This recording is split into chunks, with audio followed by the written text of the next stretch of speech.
दरम्यान या सगळ्या प्रकरणामध्ये एक वेगळं वळण आलं ज्या वेळेला काँग्रेसने असा दावा केला की टिपूच्या नावाचं कौतुक भाजपाला जास्त आहे।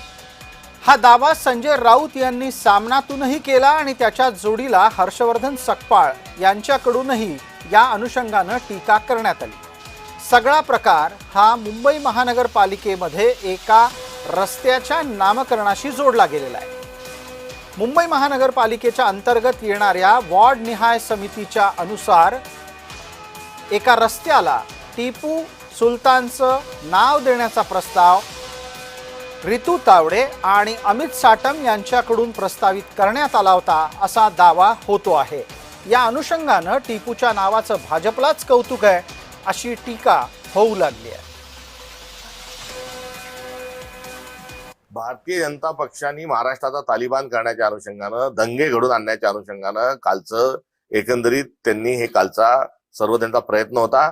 माझे पुतळे जाळण्याच्या ऐवजी त्यांनी जर गागा भट्टचा पुतळा जाळला असता, त्यांनी जर कोरटकरचा पुतळा जाळला असता, त्यांनी जर राहुल कुलकर्णीचा पुतळा जाळला असता, त्यांनी जर कोश्यारीचा पुतळा जाळला असता तर ते शिवप्रेमी त्यांना म्हटलं गेलं असतं।